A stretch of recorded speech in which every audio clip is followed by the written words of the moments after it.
एक जंगल में पाली और लाली दो जुड़वा बहनें रहती थी।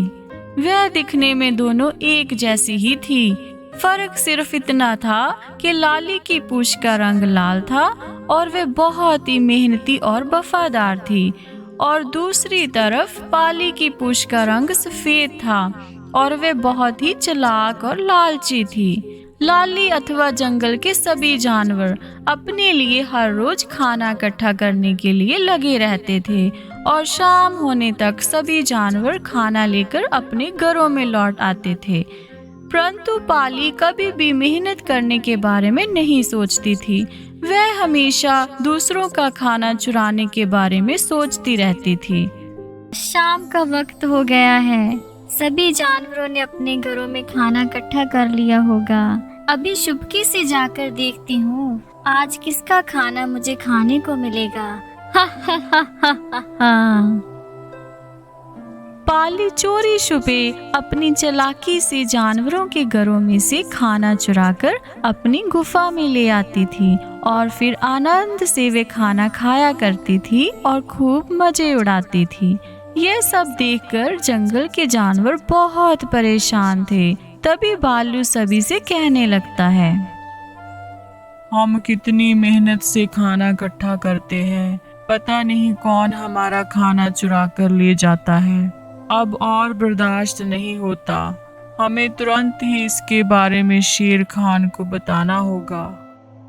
जंगल के सभी जानवर मिलकर शेर खान को इसके बारे में खबर देते हैं। तब शेर खान सभी जानवरों को अपनी सभा में बुलाकर उनसे कहने लगता है, हमारे जंगल में कोई चोर घुस आया है जो सबका खाना चुरा कर ले जाता है। हम में से सबसे होशियार बंदर ही है जो इसके बारे में पता लगा सकता है। इसलिए मैं बंदर को आदेश देता हूँ कि जल्द से जल्द इसके बारे में पता लगाया जाए। महाराज, आप निश्चिंत हो जाइए। मैं अपनी सूझबूझ से इस चोर के बारे में पता लगाऊंगा कि कौन हमारा खाना चुरा कर ले जाता है। पाली ये सब सुनकर बहुत परेशान थी और वे मन ही मन सोचने लगती है, वह बंदर तो बहुत ही होशियार है। अगर उसने मुझे पकड़ लिया तो शेर खान मुझे जंगल से बाहर निकाल देगा। इतना कहकर पाली एक वीराने जंगल की ओर चलने लगती है। तभी रास्ते में उसे एक कुआं दिखाई देता है, परंतु उस कुएं में लाल रंग का पानी था। यह सब देखकर वह अपनी चतुराई से सोचने लगती है, अरे ये क्या, इस कुएं का पानी तो लाल रंग का है। इसे देखकर मेरे मन में एक ख्याल आ रहा है कि मुझे अपने दिमाग से काम लेना होगा। ऐसे करती हूँ, मैं अपनी पूंछ का रंग इस पानी से लाल कर लेती हूँ। वो उस कुएं में अपनी पूंछ को डुबाने लगती है। देखते ही देखते उसकी पूंछ का रंग लाल हो जाता है। यह देखकर वो बहुत प्रसन्न होती है। कुछ समय बाद पाली चोरी छुपे आकर सभी जानवरों के घरों में खाना चुराकर ले जाती है, परंतु पेड़ पर बैठा होशियार बंदर यह सब देखकर दंग रह जाता है और मन ही मन कहने लगता है, अरे बाप रे, ये मैं क्या देख रहा हूँ। ये तो हमारी लाली है। इसका मतलब लाली ही सभी के घरों से खाना चुराती है। मुझे अभी जाकर दूसरे जानवरों को इसके बारे में सूचना देनी होगी। बंदर तुरंत जाकर सभी जानवरों को लाली की इस घिनौनी हरकत के बारे में बताने लगता है। तभी कुछ देर के बाद लाली भी वहां पर आ जाती है और सभी से कहने लगती है, क्या हुआ मेरे मित्रों, आप मुझे ऐसा घूर घूर कर क्यों देख रहे हैं? क्या मुझसे कोई भूल तो नहीं हो गई? ज्यादा चालाक बनने की कोशिश मत करो। मैंने तुम्हें जानवरों के घरों से खाना चुराते हुए अपनी आँखों से देखा है। आज के बाद हम तुमसे कभी बात नहीं करेंगे और ना ही तुम्हारे साथ रहेंगे। इस घटना के बाद सभी जानवरों ने लाली का साथ छोड़ दिया। जंगल में लाली को उदास बैठा देखकर उसके पास उसका पुराना मित्र बंटी आकर पूछने लगता है, अरे लाली बहन, तुम यहाँ? क्या हुआ? तुम बहुत उदास लग रही हो। अगर तुम्हारे पास आज खाने के लिए कुछ नहीं है तो चिंता मत करो, मेरे घर चलो, मेरे पास बहुत सारा खाना है। ये खाने की बात नहीं है बंटी, पता नहीं क्यों मुझे तो कुछ भी समझ नहीं आ रहा। बंदर भैया ने मुझे कब देख लिया कि मैंने जानवरों के घरों से खाना चुराया है। मैं तो हर रोज अपने लिए जंगल में से खाना इकट्ठा करके लाती हूँ। मुझे चोरी करने की कोई आवश्यकता नहीं है, इसलिए अब सभी जानवरों ने मेरे से बात करना छोड़ दिया है। अरे बाप रे, ये तो बहुत ही गंभीर समस्या है। बंदर मेरा बहुत अच्छा मित्र है। अगर तुम बुरा ना मानो तो मैं उससे एक बार बात करके देख लेता हूँ। तुम ऐसे करो लाली, आज रात मेरी गुफा में ही ठहर जाओ। हम कल सुबह होते ही बंदर भैया के पास जाएंगे।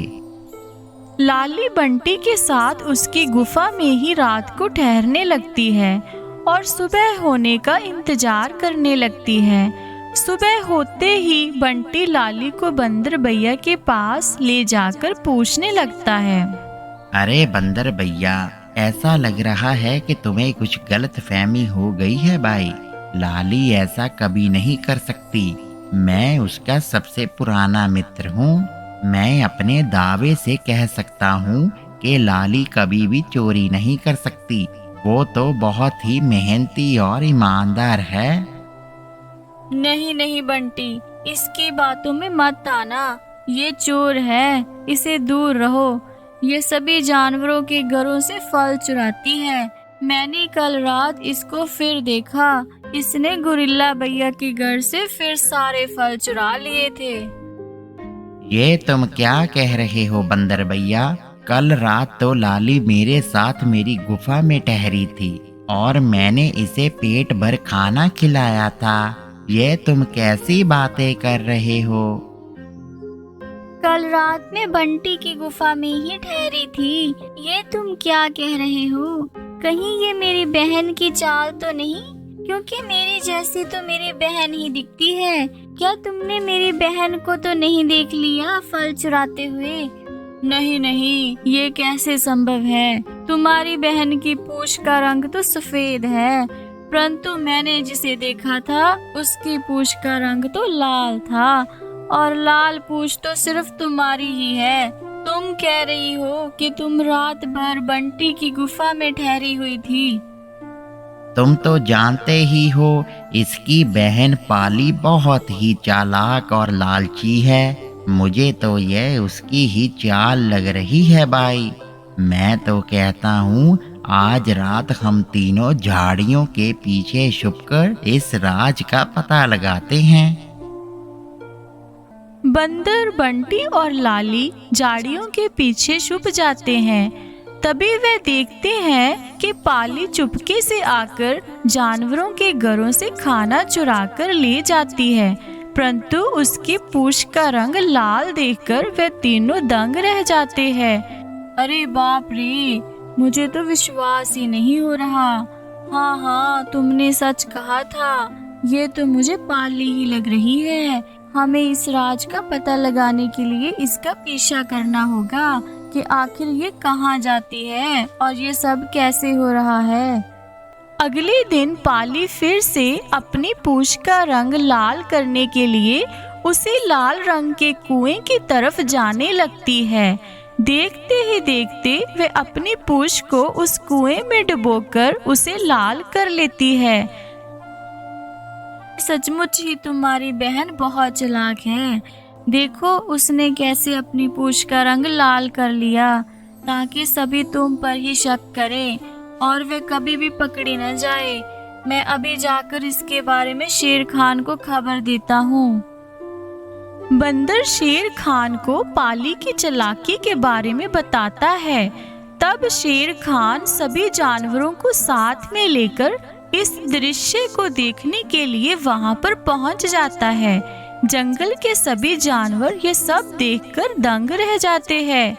ये सब देखकर शेर खान उस चालाक लोमड़ी पाली को हमेशा हमेशा के लिए जंगल से बाहर निकाल देता है। इस कहानी से हमें यह शिक्षा मिलती है बच्चों कि हमें अपने जीवन में मेहनत करके ही अपना पेट भरना चाहिए, ना कि चालाकी और बेईमानी से।